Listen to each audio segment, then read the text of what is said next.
7 September 2020. Welcome to another episode of Audio News, a new initiative taken by We4U to provide news in audio format for visually impaired. So let's begin.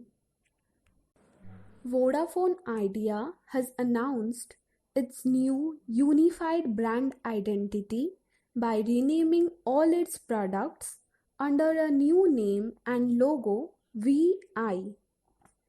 The telecom operator announced the rebranding of the company through a virtual platform.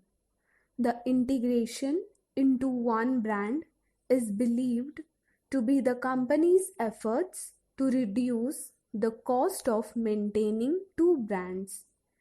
VI is built to be strong, ever dependable, agile, intuitive, and a brand in tune with the needs of the customers in these ever-changing times. It is designed to help customers move ahead in life for a better today and a brighter tomorrow.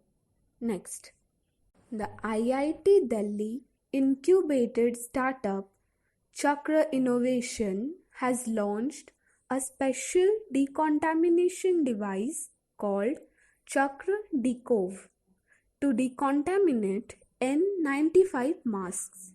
The Chakra Decove device is designed in the shape of a cabinet.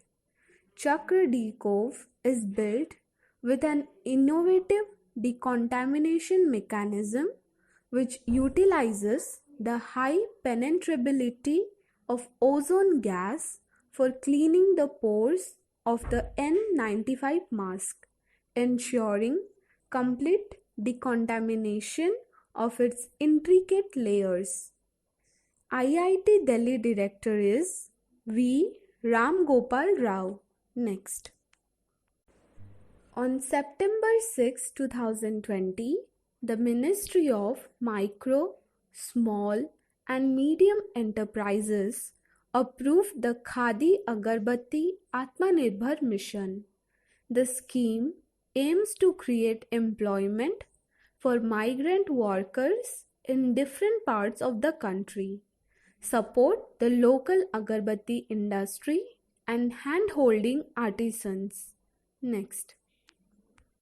The Union Minister of State for Space, Dr. Jitendra Singh, informed on September 6, 2020 that Chandrayaan-3, India's mission to Moon, is likely to be launched in early 2021.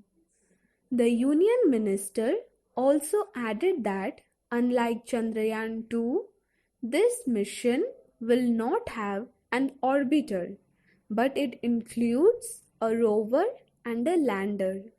India's space agency, Indian Space Research Organization, that is ISRO, has planned another mission to the moon later in 2020 after the hard landing of Chandrayaan-2 in September 2019. Next. The Defense Research and Development Organization, also known as DRDO, successfully test-fired the Hypersonic Technology Demonstration Vehicle at 11 a.m. on September 7, 2020, that is today, from the Dr. APJ Abdul Kalam Launch Complex at Wheeler Island off the coast of Odisha.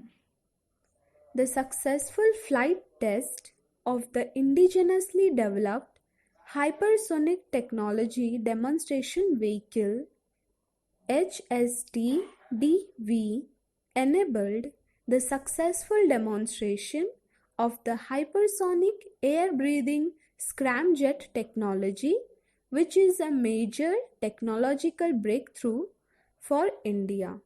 Next. On September 6, 2020, the Ministry of Consumer Affairs issued draft guidelines on advertisements. The guidelines have been prepared by the Central Consumer Protection Authority under Consumer Protection Act 2019. The Consumer Protection Act 2019 was enacted in July 2020. It replaced the Consumer Protection Act 1986. The Government of India notified Consumer Protection Rules 2020 under the Act.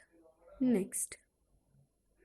On September 7, 2020, the International Solar Alliance released the agenda of the First World Solar Technology Summit. The summit is to be held on September 8, 2020.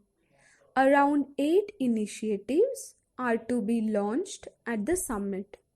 The World Solar Technology Summit is to be held between 4 p.m. and 9:30 p.m. The summit will have 5 sessions focusing on the following: Global CEO Session, Vision 2030 and Beyond, Towards a Decarbonized Grid, Disruptive Solar Technologies, Solar Beyond Power Sector. The summit is to be addressed by Prime Minister Narendra Modi. Next.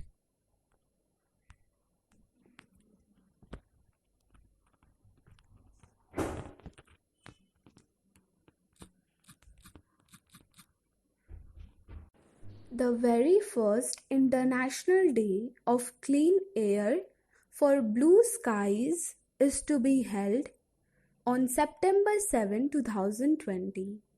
The day aims at the following: it will raise public awareness at all levels. This includes community, individual, government, and corporate.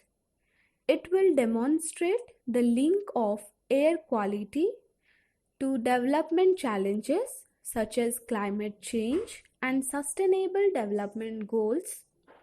The day is celebrated to promote solutions that will improve air quality, to share their best practices, success stories, and innovations. It will also bring together international actors who are working to form strategic alliance and gain momentum towards regional and international approaches of effective air quality management. So with this, we will conclude our episode for today. Thank you all.